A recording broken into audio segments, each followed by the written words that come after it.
Olá, boa tarde a todos. Muito obrigado pelo convite, Fernando, e toda a equipe do Brazilian Publishers, da CBL. É um prazer estar aqui, participando, mesmo que virtualmente, da Feira do Livro de Guadalajara, uma feira que a gente tem muito carinho, né?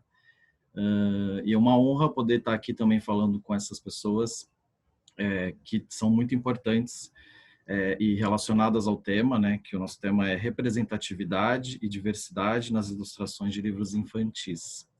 Eu, como editor, né, trabalho com esse tema e, de alguma forma, a gente está sempre buscando trazer essas questões da representatividade para os nossos trabalhos. Então, eu acho que a mesa é muito pertinente e é uma felicidade para mim poder mediá-la. Espero fazer isso com a maior competência possível. Peço desculpas já de antemão para qualquer problema que a gente tiver aqui, mas é um pouquinho de nervosismo. Queria agradecer muito, né, os nossos convidados, o Maurício Negro e a Letícia Moreno, que estão aqui presentes e, como eu falei, são figuras importantíssimas aí desse tema, e a gente vai ter uma conversa muito proveitosa aqui, um bate-papo que vai ser bastante tranquilo, né, para que a gente possa falar com as pessoas que estão assistindo sobre o tema de forma bastante responsável, né? Bom, primeiro que eu acho que, como eu falei, esse é um tema que nos deixa muito felizes, né? Eu como grande defensor da leitura literária, da literatura, eu acredito que esse acesso à diversidade é fundamental, né? A gente tem discutido aqui nos últimos anos no Brasil, né, na produção editorial do Brasil e do mundo, e percebido, né, que essa inclusão dos temas que afetam diretamente as minorias, né, as pessoas que de alguma forma não estavam se sentindo representadas nos livros, tem crescido muito, né? Acho que é uma abordagem que o mundo finalmente está percebendo a necessidade, né? O Maurício, de forma muito pioneira, a gente vai falar mais aqui do currículo do Maurício, fez isso, tem feito isso, né, no seu trabalho, e a Letícia aqui de uma forma uma pessoa que está começando com isso, mas já super atenta a essas questões da diversidade, da representatividade, que são fundamentais, né, para o exercício da arte, da literatura, de todas essas questões que nos afetam artisticamente, mas também politicamente e, enfim, das formas mais diversas. Então, voltando aqui ao começo, para mim é uma grande honra estar aqui falando com vocês dois. Vou apresentar aqui rapidamente a Letícia e o Maurício, para que todos saibam, né, quem é a Letícia e quem é o Maurício nesse universo aqui dos livros infantis. Bom, a Letícia Moreno nasceu em São João de Meriti, Rio de Janeiro, é ilustradora, bacharel em História da Arte pela Escola de Belas Artes da Universidade Federal do Rio de Janeiro, a UFRJ. Seu trabalho é bastante focado na representatividade, e é uma forma de também recusar alguns estereótipos ao apresentar subjetividade, delicadeza e gentileza às pessoas negras, né? Acho que é o grande diferencial do trabalho da Letícia. A Letícia gosta muito de trabalhar com zines, quadrinhos, ilustrações, sempre experimentando cores e texturas. Letícia, muito obrigado por estar aqui com a gente. Queria que só que você falasse rapidamente aí com o nosso público, né, como é que foi esse seu caminho, rapidamente, para chegar nos livros infantis, né, nas ilustrações de modo geral, de que forma você tem buscado trabalhar essas questões na sua atividade aí. Boa tarde, obrigada, Gil, pela apresentação. Boa tarde, Maurício. Boa tarde a todos que estão assistindo. Bom, eu tenho trabalhado com ilustração de maneira bem independente. Eu não comecei pelo editorial, eu comecei de maneira mais experimental através de feiras de produtores independentes, como feira de impresso, feira de arte gráfica e também feira que vendem várias coisas, assim, essas feiras de praça mesmo, que é onde a gente tem uma troca muito ampla, a gente acaba conhecendo várias pessoas, é um lugar de fato de troca, não é só de venda, porque tem um diálogo muito grande. Então, meu caminho na ilustração começou assim, há um pouco mais de 2 anos, pensando em transformar um pouco o que eu faço em produto, mas sempre indo num caminho mais autoral, querendo mostrar quem eu sou, as minhas histórias, através dessas minhas participações em feira. E eu fui desenvolvendo isso, sempre utilizando a internet como uma ferramenta de amplificar o alcance do meu trabalho, até, felizmente, chegar à publicação de livros infantis. Gil está mutado. Ah, é. Perdão. Atrapalhações da tecnologia, desculpem. Obrigado, Letícia, pela introdução aí, pela apresentação. O Maurício Negro, como eu disse anteriormente, né, é um pioneiro aí, a gente tem muita honra de tê-lo como nome forte no mercado de literatura infantil e juvenil. Tive a honra de trabalhar com o Maurício já, e a gente vê que ele é uma pessoa muito envolvida e engajada nessas questões, né? Vou falar brevemente aqui o currículo do Maurício para que vocês possam conhecê-lo. Então, Maurício Negro é ilustrador, escritor, designer, pesquisador e organizador de projetos relacionados à diversidade natural e cultural brasileira. Tem mais de 20 anos de colaboração editorial com autores indígenas. Está aí o pioneirismo do Maurício que eu comentei, né? Sob sua organização e ilustração, o livro Nós, uma antologia de literatura indígena que reúne 10 autores de diferentes etnias, recebeu recentemente prêmios literários no Brasil, né? O Maurício é uma figura realmente muito relevante aí no nosso universo de ilustração e é, de novo, uma honra poder contar com ele aqui. Maurício, muito obrigado e queria que você falasse também, como a Letícia fez aí, uma breve apresentação do seu trabalho, de que forma você chegou a esse universo das ilustrações, por favor. Opa! Obrigado, Gil, Letícia. Que bom conhecer você. É uma geração nova que precisa pegar o bastão e continuar esse trabalho de formiguinha que a gente vai fazendo, né? Mas as formigas têm o grande mérito de trabalhar em conjunto, né? É que nem o vírus, né? Por isso que a gente está tomando um caldo do coronavírus, né? Porque a nossa sociedade justamente é desarticulada, né? A gente vive em bolhas e é justamente esse tipo de cercadinho que me preocupa desde muito. Então, falar sobre diversidade e sobre representatividade são coisas diferentes, mas que às vezes coincidem, tem a ver com isso, né?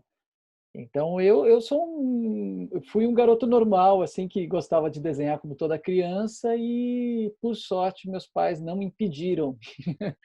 E eu permaneci, eu sempre falo, a melhor coisa é que a gente interfira menos, né? Eu tenho 2 filhas e espero repetir essa prática, né? De permitir com que elas voem, né? Que elas tenham a liberdade de fazer o caminho sem que a gente ingesse demais, né? Projete muita expectativa. E também cresci. Acho que é legal falar sobre isso, porque o que eu faço hoje é meio uma decorrência do que eu fui, né?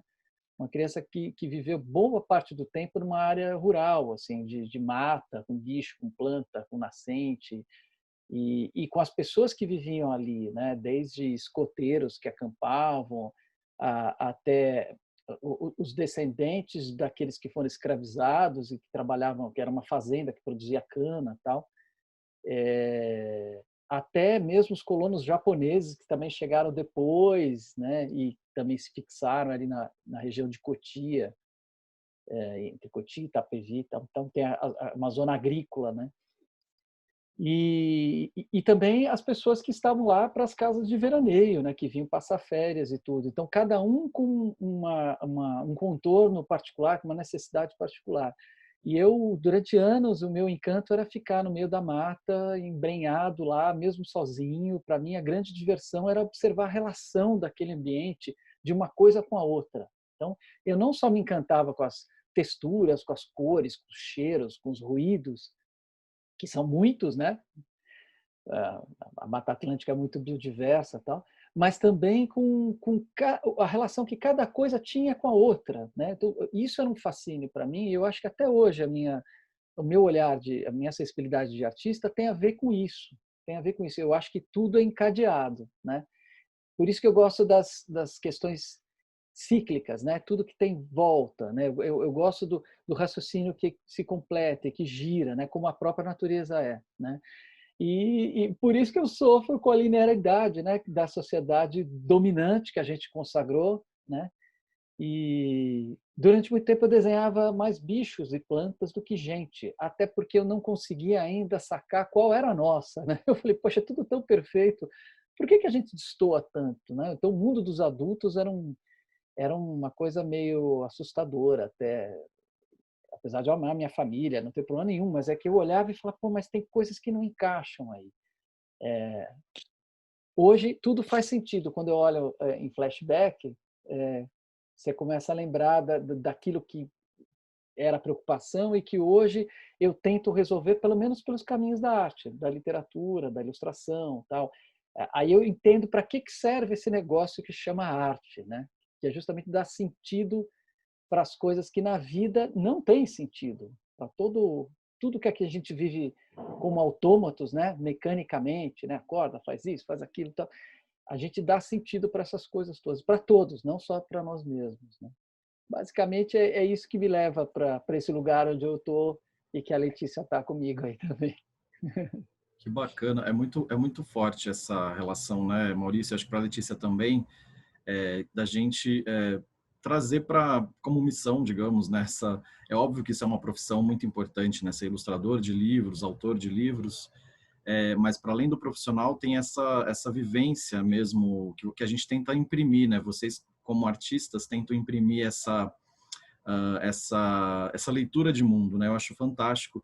E nisso, Maurício, eu acho que explica muito a sua trajetória com os autores indígenas, né? Porque ninguém melhor do que eles, né? Para nos mostrarem e nos relembrarem dessa conexão com a natureza, com a coisa que realmente importa, né? Nessa coisa que você falou de a vida corrida e autômata, né? A gente realmente esquece de valores básicos e que é importantíssimo. E acho que a arte, né, de forma geral, e aqui no nosso caso, os livros ilustrados, né, infantis, tem esse dom, né, ainda bem, né, de trazer isso para o nosso cotidiano, para o nosso dia a dia, nos chacoalhar um pouquinho. É muito bacana essa coisa de da gente vivenciar e poder oferecer esse nosso olhar para as pessoas. Obrigado, Maurício, muito bacana mesmo. Seguindo aqui com a o nosso bate-bola aqui, que vai ser bem equilibrado, eu espero. A gente quer focar nesse trabalho, nessa reflexão a respeito da representatividade e da diversidade, né?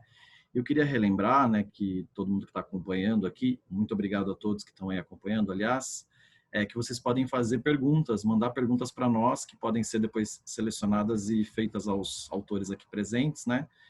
Pelo Q&A que tem aqui no Zoom, né? Vocês têm aí uma espécie de caixinha com questions and answers que vocês podem usar para nos mandarem aqui. O pessoal que está aqui nos bastidores vai nos ajudar a organizar essas perguntas depois, ok? Então, fiquem à vontade para fazer as perguntas que vocês acharem necessárias. Bom, queria começar falando com a Letícia. Letícia, uma pergunta bem importante aqui, que a gente já começou a falar um pouquinho dessa sua relação, né, com a ilustração, e de que forma as pessoas negras, né, fazem parte dessa ilustração, desse seu trabalho, mesmo para os livros, mas também para a sua arte em geral. O seu trabalho, né, com pessoas negras retrata muito essas pessoas em papel de protagonismo. Isso é muito importante. Para você, qual é o maior ganho que a literatura brasileira tem com obras como as suas, né, que são repletas de representatividade? Antes de adentrar mais na resposta, a reflexão que o Maurício fez é muito importante, porque a gente fica nessa vida cíclica o tempo inteiro e a gente perde os momentos de subjetividade, né? Os momentos de olhar o que está no entorno e que é isso que acaba sendo o que é a vida de verdade. Então, agora já chegando à resposta, no meu trabalho eu tento fazer, como colocando personagens negros em papéis de destaque, papéis de protagonismo, que a gente saia desse lugar de uma expectativa específica para o personagem negro em uma história. Então, eu tento fazendo isso com os meus desenhos, e eu espero também, imagino que outros colegas que também são autores e ilustradores, ao colocar uma minoria representativa em papel de destaque em seus trabalhos, essa abertura de possibilidades, essa compreensão mais ampla do que é esse grupo, do que é esse corpo dentro de uma história. Então, possibilitar a esse personagem preto, a esse personagem indígena, asiático, portador de deficiência, protagonista, outras narrativas que não sejam as mesmas que estão no estereótipo, né? Que estão na expectativa desse personagem dentro dessa história. Então, eu não quero tratar um corpo negro protagonista de violência com dor, com suor, com sofrimento, mas poder proporcionar para esse personagem uma delicadeza, uma subjetividade, sair um pouco dessa linearidade que a gente encontra também na história da arte, né? Quebrar um pouco isso e poder ampliar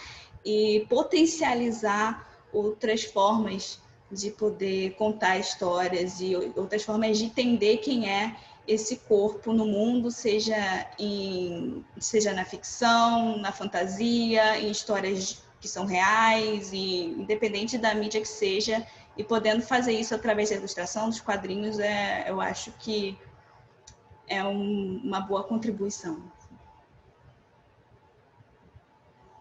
Com certeza, Letícia. Muito bonito isso, porque acho que é explicar também para o público, né, que contextualizar, né, que antigamente a gente tinha muita dificuldade de encontrar essas pessoas representadas de forma positiva nos livros, né? Tanto os livros técnicos didáticos quanto na literatura infantil e juvenil e outras literaturas.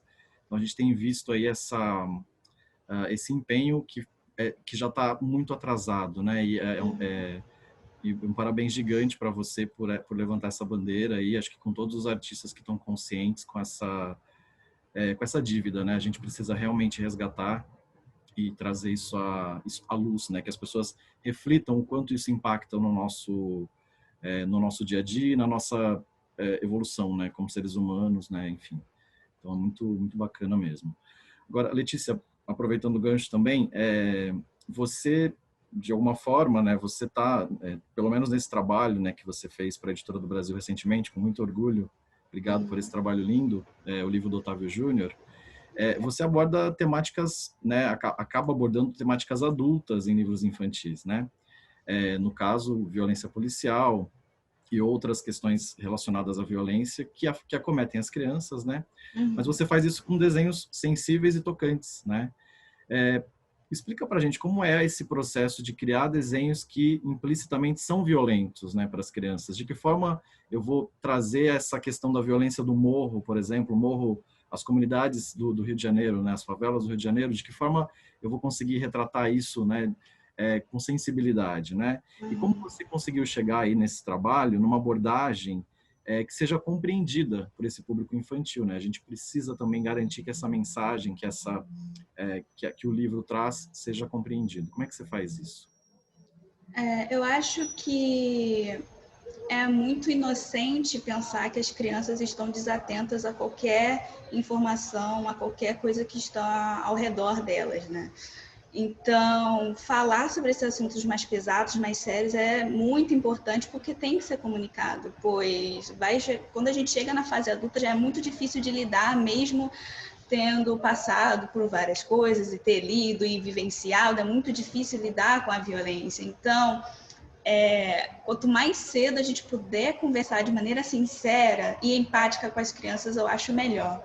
Então, eu pensando nisso, conversar de forma sincera através das imagens não é fazer uma imagem que é gráfica, pesada, que mostra, que reforça algo que já está na rotina daquela criança, dependendo de onde ela vem, ou que também está na rotina dessa criança por conta de conversas que ela acaba escutando, do noticiário que ela liga e assiste passivamente com os pais.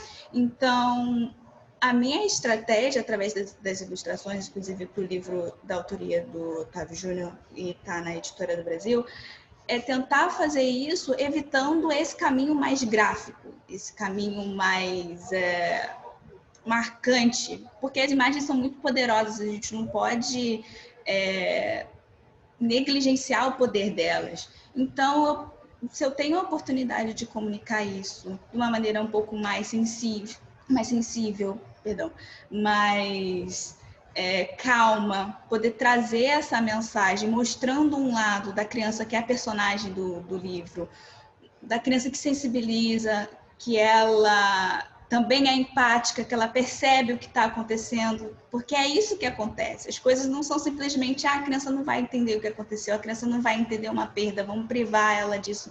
Mas de poder trazer esse assunto, sendo empático, se colocando no lugar da criança, imaginando como que seria receber essa notícia. Então, tratar de violência não é ser gráfico e repetir essas imagens de violência que um povo recebe, que o povo preto pode ter recebido ao longo dos séculos e ainda recebe. Não tem porquê fazer isso, repetir essa ação num livro infantil, mas por que não tratar dessa situação que é tão dolorida de uma maneira mais suave, né? Então, a minha estratégia é evitar esse caminho mais gráfico, doloroso, e tentar ir pelo lado mais subjetivo, mais do interior. Por isso que está implícito, mas eu evito de toda maneira ser explícita, ser muito sem tato com as crianças, né? Através das ilustrações. Certo, Letícia, muito bom. Acho que o pessoal deve estar curioso, até você pode mostrar para a gente uma imagem aí do livro, uma que você considere representativa aí, desculpa fazer essa pegadinha, né? Nem tinha Imagina. Que você considere representativa aí dessa sensibilidade, dessa forma de mostrar, né, essa questão que é forte mesmo, né? Claro. Essa cena, para mim, do livro, é a que eu tenho mais apreço, assim, mais carinho, porque... Tá dando para ouvir bem? Sim, tô vendo bem aqui. Acho que tá todo mundo vendo bem. Pois eu acho que não precisaria colocar essa situação de uma maneira mais gráfica, mais sofrida, que esse é o momento do livro que a mãe comunica à filha que o ambiente não está muito propício para sair, ainda está um pouco perigoso, e por isso que ela vai ter que ficar em casa, esperar até que a violência, né, até que a turbulência que está acontecendo lá de fora passe. Então, para isso, eu não preciso fazer a mãe com um semblante triste, assustado, mas só o toque no ombro é o suficiente para comunicar, minha filha, por favor, escuta a mamãe, você vai precisar ficar em casa mais um pouquinho. E eu acho que isso é o suficiente, não preciso fazer uma cena que está tendo um tiroteio do lado de fora. Só o diálogo é suficiente.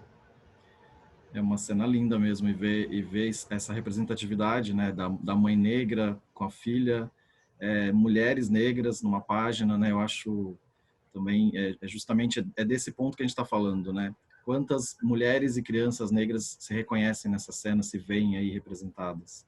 Muito bacana. Agora, Letícia, de alguma forma, de modo geral, você acredita que nos últimos anos a literatura infantil brasileira está mais inclusiva? Enfim, isso é uma perspectiva bastante, né, como a gente tem falado aqui, recente, né, que a gente tem visto essa inclusão, essa questão de tocar nesses assuntos de representatividade. Como é que você vê isso, né, analisando aí a partir da sua experiência mesmo, como é que como é que a literatura infantil está olhando para esses temas? Você sente mais inclusão das pessoas nos livros em geral?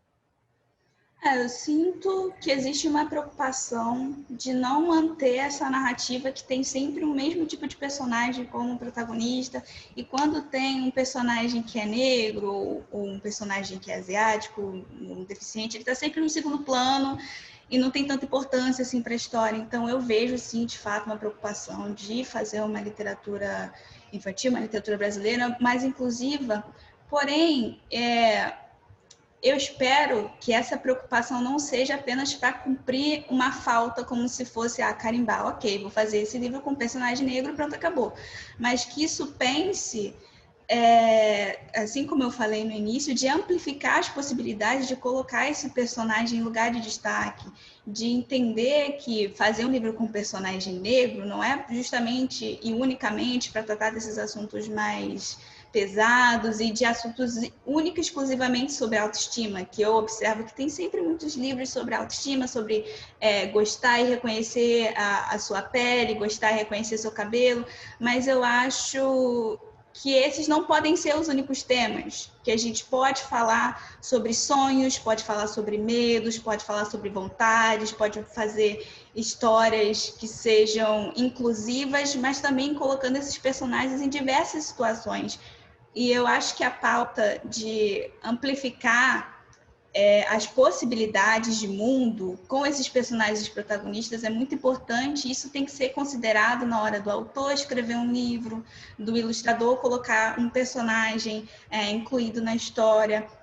Então, eu acho muito bom esse avanço, esse interesse de ter uma literatura que contemple a vários grupos e não pense em reproduzir um padrão que a sociedade acaba colocando para a gente, às vezes, muitas vezes pela publicidade e pelo que a gente acaba consumindo de mídia, mas pensar isso não só para cumprir uma falta por cumprir, mas ter uma reflexão sobre esses personagens, sobre as possibilidades que eles podem alcançar. Então, é um passo de cada vez, assim como o Maurício havia comentado, a gente vai construindo aos pouquinhos e eu espero que da minha geração, e aí mais para frente a gente vai continuar construindo uma literatura que seja inclusiva, mas que pense de verdade nesses personagens para quebrar mesmo expectativas sobre o que é uma pessoa negra no lugar de protagonismo, o que é uma pessoa indígena no lugar de protagonismo, o que é uma pessoa portadora de deficiência no lugar de protagonismo, e por aí vai. É isso que eu penso. Maravilhoso, Letícia, obrigado. Nossa, a sua resposta é fantástica. E eu queria aproveitar o gancho para já emendar essa mesma pergunta para o Maurício. Eu queria que ele falasse como ele percebe essa inclusão, né, nos livros infantis, que aqui é o nosso foco. Como é que você tem notado isso, Maurício, nos últimos anos? Aí, claro, pensando na sua atuação, né, de um representante aí muito forte dessas culturas, tanto indígenas quanto negras, né, muito dos seus livros retratam isso, e não à toa livros muito premiados e muito bem recebidos pela crítica, porque tem esse cuidado, né? E aí, queria que você falasse, como a Letícia falou, como é que você percebe isso, né? De modo geral, para a gente poder amarrar aqui essa fala fantástica da Letícia, por favor. O que ela estava falando e que me faz pensar sempre é que é o seguinte: a gente pode tudo, no sentido que você pode abordar a questão afirmativa, né? Ou simplesmente produzir como qualquer outra, produzir crônica, produzir contos infantis, poesia, por qualquer outro assunto, independente dessas questões. Podem as duas coisas. Acontece que o Brasil é muito novo nessa história. A história da escravidão, por exemplo, é muito... E escravidão de pessoas de todas as origens, né? Ela é muito recente e é uma ferida aberta, por isso que a gente fala do racismo estrutural, né? E da dificuldade. Eu sempre penso o seguinte: o Brasil não é capaz de se encontrar no espelho, né? Eu acho que o México, por exemplo, já que a gente está aqui na Feira de Guadalajara, deu um passo a mais nesse sentido, né? Há mais lugares de encontro e de afirmação das raízes indígenas, no caso. Ainda assim, falta muito, e na América Latina, de forma geral, também a gente tem movimentos distintos entre os países, né?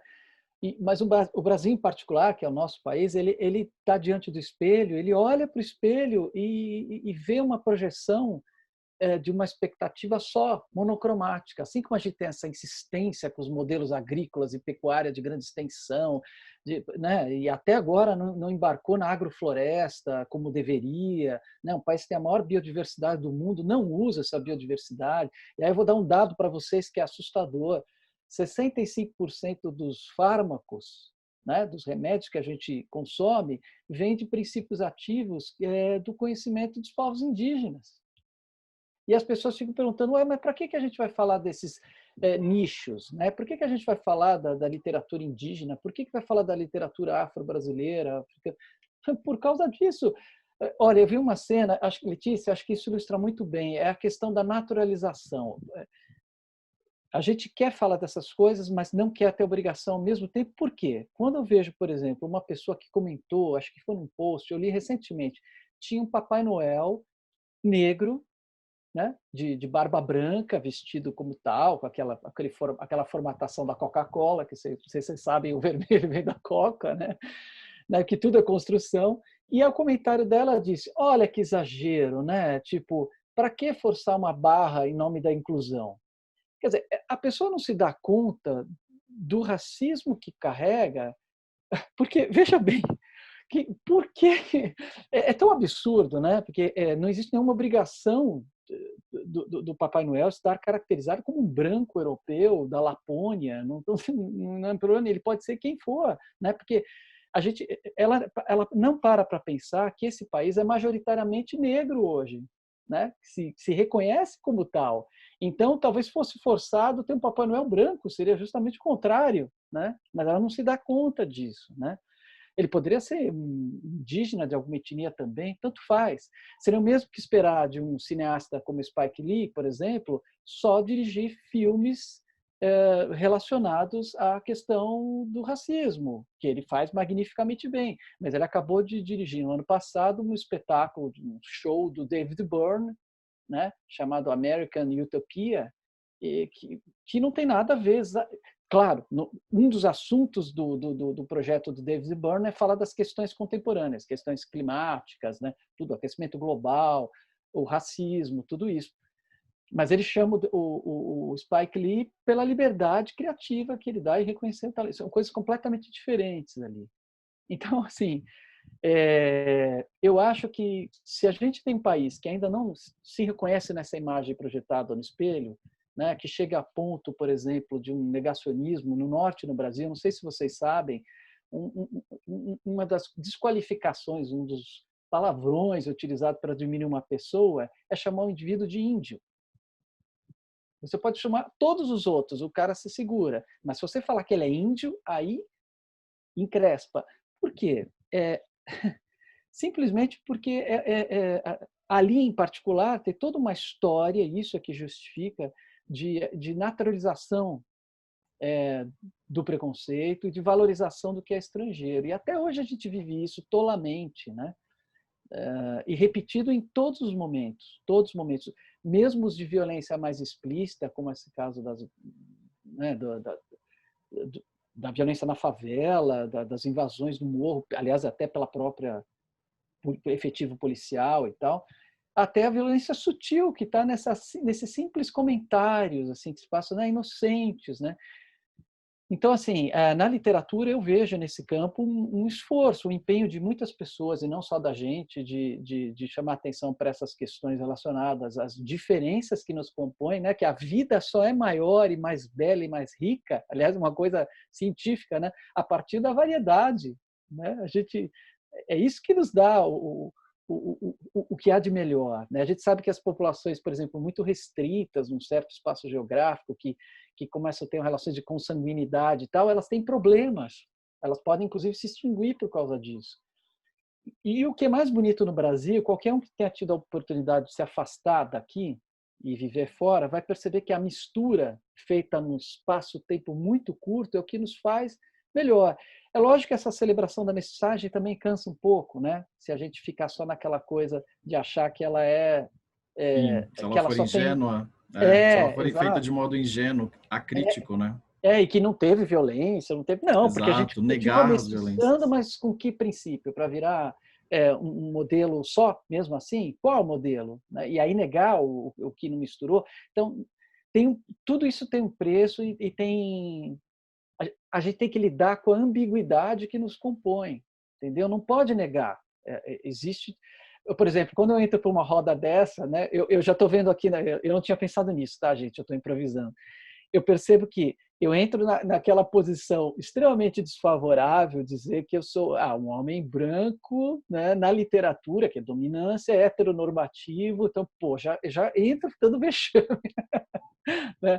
Mas eu digo para vocês o seguinte, eu acho que, assim como a negritude e a indianidade são construções também, a branquitude também é. E eu posso embarcar nesse barco ou posso me refutar a fazer isso. que é coisa que sempre me faço. Eu não me vejo como branco, efetivamente, né?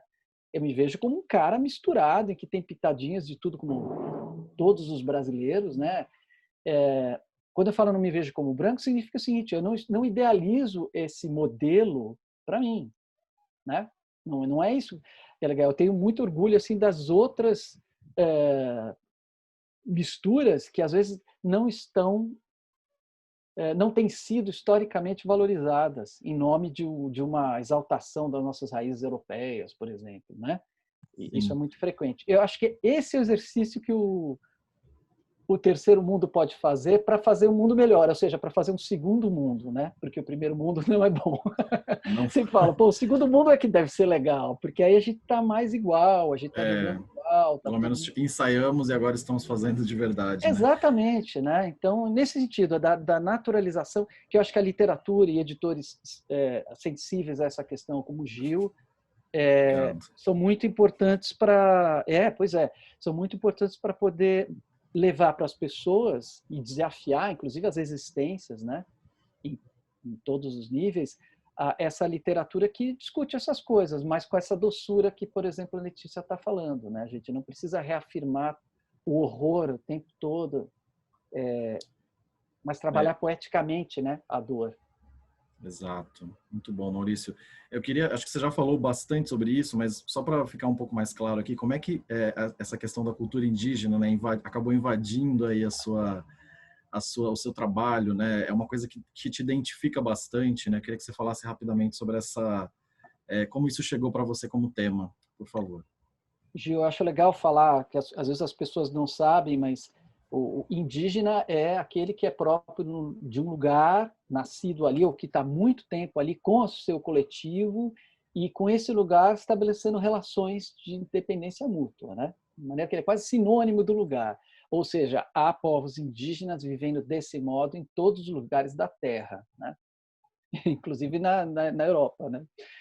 E no Japão, por exemplo, tem o povo Ainu, lá no sul do Japão. Tal. Esse pessoal tem uma sabedoria com relação a essas geografias que depois a sociedade urbana perde, né? Porque se desenraiza e tanto que faz com que a gente seja parecido. Né? Você mora em São Paulo, no Rio, no coração da cidade, é igual a Berlim, Roma, é tudo muito parecido. A gente tem os mesmos repertórios, a indústria cultural aborda do mesmo jeito. Só que a gente está vendo esse conflito em esses lugares que precisam dar a nação. O meu caso é o que eu te falei, eu tenho uma vivência mútua, né? Eu pude viver na cidade, numa megalópole como São Paulo, como México, por exemplo, mas também muito perto daqui, no Cinturão Verde de São Paulo, aquela área que o progresso pulou, eu tive a chance de viver uma situação que é um pequeno capítulo da história do Brasil, né? Como as minhas filhas falam, um sítio do Pica-Pau Amarelo, né? De fato, era exatamente isso, em que você vê essas relações de poder, o trato da história, né? Tudo, e vai lidar aquilo diariamente. Então, eu vi gente da terra, porque quando você fala de indígena, você está incluindo tanto os povos africanos quanto os aborígenes australianos, você está falando com os povos inuit do Alasca, assim como os indígenas brasileiros. Quando você vê essas relações genéricas, né, porque eles são muito diferentes entre si, cada qual com a sua língua, costume, cosmovisão, tal, mas existe, naquilo que eu falei no começo da conversa, existe um caldo comum ali, né? Esse tipo de coisa sempre me chamou a atenção, como vocês perceberam desde o início, pela minha incompreensão de entender a sociedade onde eu estava inserido, assim, urbana, mas ao mesmo tempo, quando eu estava na sociedade rural, eu percebia outras relações. Aí eu falei, bom, tem alguma coisa errada. Um dia eu conheci melhor a mitologia oriental, né? Eu comecei a ler, eu tinha alguns amigos leitores, ainda bem, e a gente começou a ler coisas sobre o budismo, sobre Gandhi. Eu fui indo para esse lado, aí fui descobrindo o que eram os mitólogos que estudavam, faziam mitologia comparada. E aí eu fui falando, pô, mas aí a circularidade se revelou, né? E eu percebi qual era a dimensão do sagrado nisso tudo, porque esse é outro assunto. A gente é uma civilização que foi se enrijecendo, né? A A gente separa hoje de quem acredita, de quem não acredita. O Estado é laico, que bom. É bom até certo ponto, sim, mas depende do modelo que você está abraçando, né? O Brasil não é uma nação, é um Estado plurinacional, Sim. certo? Tem várias noções contidas aqui. Nem todas são laicas, tem nações que têm os seus valores metafísicos envolvidos. E às vezes estão vivendo melhor. Então, assim, alto lá, vamos analisar de que a gente está falando. Comecei a ter essa percepção desde criança, depois adolescente, foi solidificando. E quando eu deixei de ser um artista amador, que é o que a Letícia falou, a Letícia é uma coisa terrível, né? A gente faz porque a gente ama, é por isso que a gente faz, a gente é amador, é isso que quer dizer a palavra. De repente Porque a gente amo cai, muito, né? a gente cai em prazo, mercado, aí a gente vai profissionalizar. Nossa, tem uma perda nisso tudo, dói também, né? Porque a gente não fazia por isso, agora a gente precisa disso também, né? Para viver, inclusive, como todo mundo. Sim.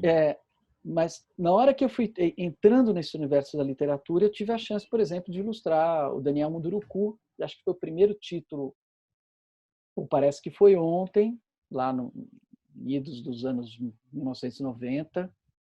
E quando eu recebi o convite da editora, na forma de pergunta, você quer? Eu falei, nossa, eu estou esperando isso há anos, né? Abracei aquele. Dali foi um contínuo, né? Eu passei a fazer livros, literatura indígena. Eu considero literatura indígena, por exemplo, vamos aqui, eu tenho um do Rogério Andrade Barbosa, são histórias de Zanzibar, né? Sim. Ou seja, de uma raiz, de uma diversidade da África, né? De uma região africana. Eu já ilustrei livros de uma autora, uma poetisa indiana muito legal, que foi sensacional também. Lá tem vários povos indígenas indianos, apesar da confusão, né? Indígena é o que é do lugar, alienígena é o que está de fora, né? Portanto, Sim. assim, a gente vive num país com uma fortaleza, uma incrível potência indígena, idealizando e buscando umas referências que a gente jamais alcança alienígenas o tempo todo, né? Então foi assim, Gil, que eu cheguei na literatura indígena. Muito bom, acho que isso desperta muita curiosidade do público em geral, né? E a gente está falando para um público brasileiro, mexicano, né? Especialmente, onde isso também é muito forte, né? Eu tenho priminhos mexicanos, é importante dizer que eu tenho priminhos mexicanos. Minha prima, cuja mãe é minha madrinha, mora hoje nos Estados Unidos, mas eles são todos mexicanos, a família e tal. Muito bom, um grande abraço ao pessoal do México que está nos acompanhando. Maurício, a gente está com um tempo bem corrido aqui, né? Nós não temos muito tempo. Queria te perguntar se você quer mostrar alguma coisa e fazer um comentário aqui que é bem interessante também, já que a gente está nesse intercâmbio cultural aqui entre países. Você acha que essa forma de representação, né, das artes indígenas, dos povos autóctones, enfim, eles despertam interesse mundo afora? Como é que você tem visto isso aí nas feiras internacionais, né? Como é que seus livros estão chegando aí nesses espaços diversos, né, fora do Brasil? Acho que eu vou mostrando enquanto eu vou te respondendo, assim a gente ganha tempo perfeito, aí, né? Perfeito. Vamos lá. Olha, não sei se já está aparecendo aí. Tá sim, Maurício. Eu acho que sim. Não à toa eu participei de alguns eventos internacionais aí na Feira do Livro de Frankfurt, na Feira do Livro de Bolonha, com mesas justamente relacionadas à literatura indígena ou à diversidade na ilustração de livros no Brasil, né? Então existe um interesse. E com essa questão do reconhecimento do impacto da ação humana no planeta e os dilemas que a gente está vivendo hoje, que só fazem crescer, inclusive as pandemias, né? Não essa, mas as futuras que os especialistas já projetam, a gente precisa mudar radicalmente o nosso modo de viver, né? Então, essas culturas antigas, por exemplo, o culto aos orixás, aqui tem o Ibeji, né? Que não à toa o orixá das crianças, que é o meu território que a gente e da Letícia, né? Então começa com isso, com essa imagem. Então não à toa o mundo está preocupado com isso, né? Com essas possibilidades da gente repensar os paradigmas civilizacionais. E a literatura indígena, de uma certa forma, fala da infância da humanidade. Não a infância da humanidade pelo que a gente era, né? Porque toda a nossa herança e o que a gente deixou de ser. Essas imagens aqui, por exemplo, são feitas com não só ilustradas com fogo, né? Elas são gravadas com fogo, mas também com pintura natural. Isso são histórias indígenas. Aqui são vários livros. A gente tem no Brasil em torno de 57 autores indígenas. Estou dizendo indígenas dos biomas brasileiros, né? Que são herdeiros de tradições milenares, né? Milenares, muito mais antigas que os meros 1.500 anos, 1.520 anos do Brasil, e que produzem com regularidade variável. Né? Aqui nesse endereço são muitas imagens, eu não vou ficar passando todas, mas olha, por exemplo, a gente lançou um catálogo em que misturo aqui lápis com penas e folhas, né? Mostrando essa enlace que a gente tem, e muitas imagens que estão nos livros de literatura indígena. Lindíssimas imagens, né? Essa diversidade, né, tudo que a gente percebe isso na sua arte, né? Essa transmissão, né? Essa conexão com a terra, isso é muito bonito. Acho que é uma das coisas mais marcantes aí da sua arte em geral, toda vez que você se propõe a falar dessa diversidade. Eu acho que é por isso que é legal conhecer aí os livros do Maurício, né? Tudo que ele já fez no mercado, tanto com os autores ditos indígenas, quanto nas temáticas africanas ou de outros países. É muito bacana mesmo. E a gente vê que como essas pessoas ganharam e estão ganhando projeção, né, em livros infantis que estão chegando cada vez mais longe, né, no Brasil e no mundo, né, livros também traduzidos aí. Eu acho isso fantástico, e o mercado editorial tem se empenhado aí para tentar de alguma forma garantir que essa diversidade, essa representatividade estejam o tempo todo aparecendo, né? Exatamente. Maurício, eu queria aproveitar e já emendar aqui também com uma pergunta para a Letícia, né? Porque a gente está se encaminhando aqui para os minutos finais, infelizmente, passa muito rápido, né? Vou dar um stop share aqui, então, né? Melhor. Acho que a gente pode, as pessoas devem estar curtindo muito aí, você pode continuar passando enquanto eu falo, não Por tem mim nenhum pode problema. passar também, pode passar. Acho que todo mundo está gostando muito de saber e vão poder, inclusive, pesquisar muito aí no seu, você deve ter um site, né, Maurício, para mostrar depois. Sim. Pesquisar os livros que você já fez. Mas, enquanto isso, eu queria formular aqui a pergunta para a gente poder encerrar, né? Eu vou passar primeiro aqui para você e depois para a Letícia. A gente já falou disso, vocês, de certa forma, já diluíram essa noção na fala de vocês, mas qual que é a importância, né, que esses personagens diversos que a gente está falando aqui têm na construção da autoestima e na educação dessas crianças? E, de alguma forma, vocês teriam alguém, né, para dizer que serviram de inspiração para esse trabalho que vocês conduzem? Maurício pode começar e depois a gente passa para a Letícia, por favor. Eu estou mostrando aqui uma imagem, desculpa interromper, mas justamente essa transição da floresta desenhada para a floresta que eu vivi, né? Esse era o lugar, né? Então, eu acho que isso daí dá uma ideia do que são eu chamo de templo, biblioteca, playground, santuário, meu ambiente, né? Que deveria ser nosso ambiente, enfim, é como eu me sinto, mas não é que eu estava ali, né? Esse lugar está dentro de mim e nunca mais vai sair, né? Muito embora esteja agora meio distante dele e sofra por isso, né? Você diz uma pessoa para puxar? Não, a pergunta eu fiz duas em uma aqui, né? Vamos lá, deixa eu te ajudar. A primeira questão aqui é se qual a importância que você vê nesses personagens diversos, nessa diversidade que você traz na construção da autoestima e educação das crianças que estão tendo acesso a esses livros. Sim. E se você quer comentar sobre alguma inspiração específica, uma pessoa que tenha inspirado você aí nesse trabalho. Sim.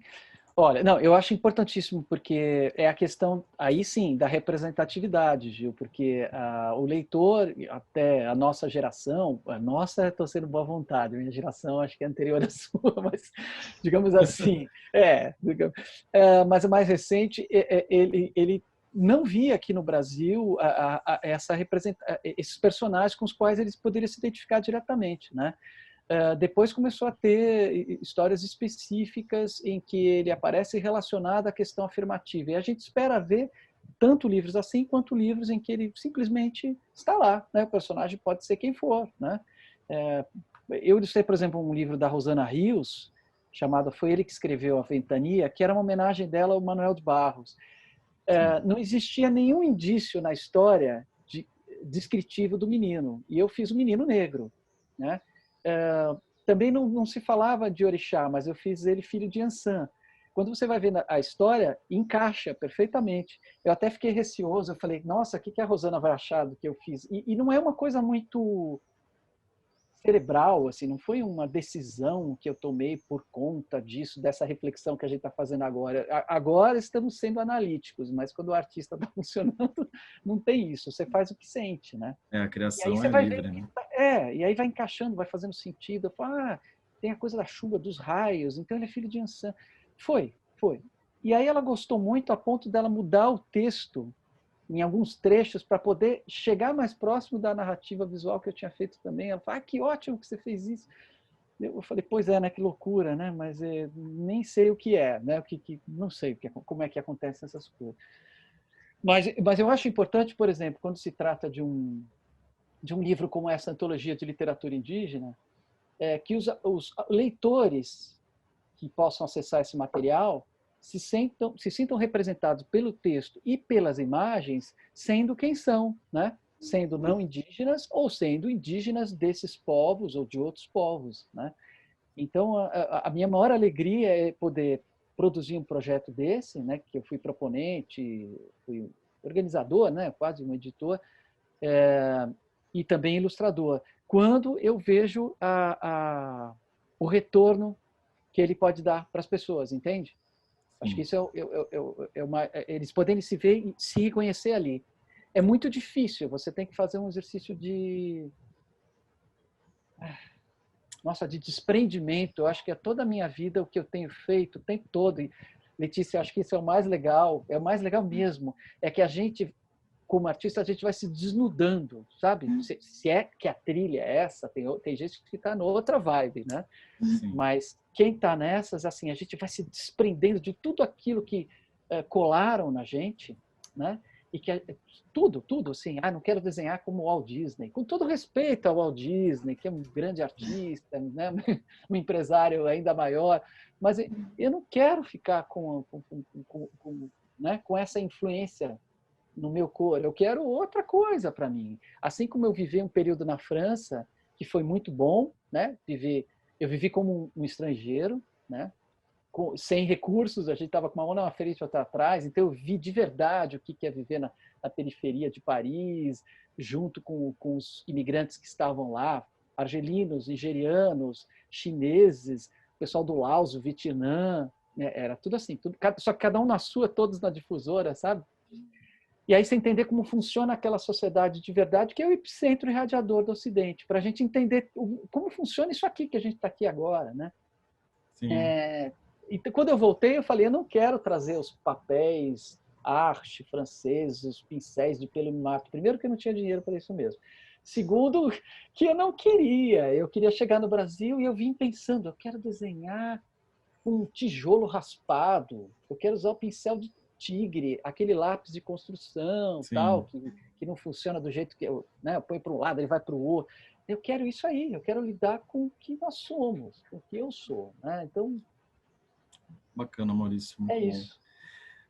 Letícia, eu queria que você falasse também dessa perspectiva, né, de como você acha que essa arte influencia e pode mudar alguma coisa aí nessa aprendizagem, digamos, né, das crianças. Como é que você tem trabalhado para isso, por favor?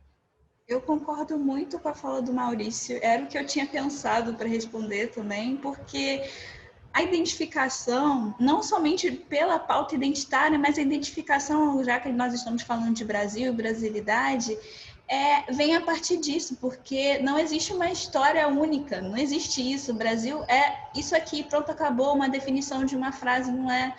Então, a identificação, ela vem de várias raízes, vários viés, vários caminhos, né? Então, essa para mim, é uma das coisas mais importantes que tem quando você pensa em representatividade de maneira imagética ou no texto, e quando você pensa em quem vai receber esse texto. Então, é bom para você quebrar justamente, os povos originários, os indígenas só são essa única definição que a gente tem, que muitas vezes vem de uma história muito mal contada, que a gente não sabe muito bem, você só vai descobrir um pouco depois de um certo estudo, ou você tem que entrar na faculdade, ou você tem que fazer uma pesquisa autônoma. Então, é importante já começar nesse caminho. Então, é uma difusão de conhecimento mais ampla, né? E também tem essa questão da identificação. Então, eu concordo demais com a questão que o Maurício apresentou. E também eu queria salientar que eu acho muito interessante essa questão de trazer a brasilidade para o material, para o suporte. Não ficar, ok, e também nas referências, Walt Disney, tá? A gente reconhece, né, a importância por uma história no sentido global, mas aqui no Brasil, quem é que a gente tem como referência para buscar? Estando na internet, né, eu uso bastante ativamente, eu tenho como referência os meus amigos que também são ilustradores. A gente tem uma troca muito frequente por conta de grupo, no WhatsApp, no Telegram, grupos e redes sociais. Então, a gente acaba trocando muito figurinha, assim. Então, eles acabam sendo minha referência sempre. E também a contação de histórias aqui. Eu sempre vou falar da minha mãe e do meu pai e essas conversas sempre são muito importantes também para poder ajudar nessa minha construção de mundo, né? Até porque, Letícia, desculpa te interromper, você é a própria representatividade, né? Você, de alguma forma, conseguiu subverter muitas coisas, né? Para poder estar nesse lugar, ilustrando livros e fazendo ilustrações que você traga essa identidade. Muito bacana mesmo. Gente, infelizmente, o tempo é uma coisa terrível quando você precisa dele, né? A gente está com 2 minutos aqui para encerrar e vão me matar se a gente estender, infelizmente. Passou muito rápido. Eu não vou conseguir repassar aqui as perguntas das pessoas. Agradeço, pessoal. Eu acho que a gente pode até ficar como sugestão para responder isso separadamente. Tem perguntas para o Maurício aqui que eu consegui repassar. Mas a gente vai passar essas questões para vocês no privado e talvez tentar responder para as pessoas, né? E eu queria agradecer, queria que vocês dessem uma palavrinha final aí, porque a gente realmente vai encerrar. Maurício, por favor, queria que você fizesse as considerações finais. Olha, bom, agradeço, vou ser bem breve, porque senão não dá tempo. Eu acho imprescindível para quem quer conhecer o Brasil e quer entrar nesse universo da narração, precisa entender uma coisa que eu lembrei agora, que o Claude Lévi-Strauss, o antropólogo belga que viveu aqui, ajudou a fundar o USP, etc., ele dizia num dos livros dele, famoso, que todas as culturas resultam de flutuações, de empréstimos, de miscigenações, e que não param de acontecer, mesmo em ritmos diferentes, mas desde a origem dos tempos. Então, assim, a gente não tem que se basear nisso, mas a gente tem que se basear naquilo que é referência, chão, né? Que fala por coração, que a gente realmente se identifica, né? E não é uma opção, isso é uma orientação mesmo íntima, interna, que funciona para todos os níveis da diversidade, né? Então, para quem for, por exemplo, Letícia, é importantíssimo para quem está nessa coisa conhecer o imaginário e a produção afro-brasileira visual, né? Desde o Pedro Rafael, que eu não sei por onde anda, ilustrador maravilhoso de Porto Alegre, depois radicado na Bahia, tem livros indígenas, lindíssimos sobre os orixás, a Denise Camargo, o Edson Iquê, o Josafá Neves, o Heitor dos Prazeres, sei lá, Aleijadinho, a Rosana Paulini, Mestre Didi, o Bispo do Rosário, enfim, todos esses que fazem um panteão negro maravilhoso e infinito, que não tem às vezes o mesmo espaço e a mesma aparência. Assim como a mesma coisa eu diria para os indígenas, essa fantástica produção de arte, porque ser indígena é fazer arte o tempo todo, sem parar, né? Funcional e ritualisticamente, né? Então isso tem que continuar. E lembrando que essas pessoas influenciaram os artistas europeus, né? O que seria de Picasso sem a arte africana, do Braque, Matisse? Mas a arte africana sem o Picasso, Braque, Matisse, exato, não faz a menor diferença. Exatamente. Obrigado, Maurício. É isso. Letícia, vamos caminhar aqui para você fazer suas considerações finais, por favor. Primeiro, gostaria de agradecer o papo aqui, maravilhoso, essa troca de ideia. Aprendi muito com o Maurício, muito obrigada. É sempre muito bom poder conversar, porque é assim que a gente aprende, né? Só conversando, trocando ideia, não adianta ficar na gritaria, é só assim mesmo. E também é importante que a gente, sempre que se considerar representatividade e diversidade, pensar na humanização dessas pessoas, desses personagens. Então, eu acho que é uma coisa que a gente sempre tem que refletir quando a gente quer tratar de ter uma arte mais diversa, de ter uma arte que pense em representação e representatividade. Que mensagem nós queremos passar com isso? Para não tornar esses assuntos mais uma relação entre objeto de pesquisa e pesquisador, objeto de pesquisa e etnógrafo, mas de humanizar, de fazer, de fato, que a gente está fazendo hoje essa conversa para mostrar os nossos lados, enfim, para o mundo inteiro e para o próprio Brasil, para se reconhecer dentro desses Brasis, assim como o Maurício também apresentou para a gente. As escrevivências, né, da Conceição Evaristo, é isso. Com certeza, né? Colocar toda a subjetividade que você comentou, né, Letícia, nesse trabalho vai fazer muita diferença. Pessoal, é muita tristeza que a gente vai se despedindo. Como eu falei, a gente vai tentar responder as perguntas aqui das pessoas. Agradeço imensamente ao Maurício, o Maurício Negro incrível, a Letícia Moreno maravilhosa. Vocês foram incríveis aqui para esse papo fluir tão bem, né? Uma hora que passou e a gente nem sentiu. Obrigado a todos, obrigado ao pessoal que está fazendo a interpretação aqui para o espanhol, muito obrigado pela audiência de todo mundo. Queria deixar um recadinho aqui para todos, que essa semana a gente tem aqui uma programação, né, que todos que puderem acompanhar. Temos mais 2 mesas para acontecer nos dias 2 e 4 de dezembro, sempre às 16 horas. Fiquem atentos às redes sociais aí do Brazilian Publishers e da CBL. E os próximos temas dessas mesas são literatura juvenil contemporânea, no Prêmio Jabuti, e produções científicas e acadêmicas. Então, agradeço muito, pessoal, a audiência de todos. A mensagem que fica é que representatividade e diversidade são importantíssimos, fundamentais, e aqui a gente está falando com pessoas que sabem lidar com isso, e a gente espera ter um legado, né, na literatura infantil e juvenil contemporâneas para mudar alguns cenários. Obrigado, Letícia. Obrigado, Maurício. Obrigado a todo o pessoal da Brazilian Publishers.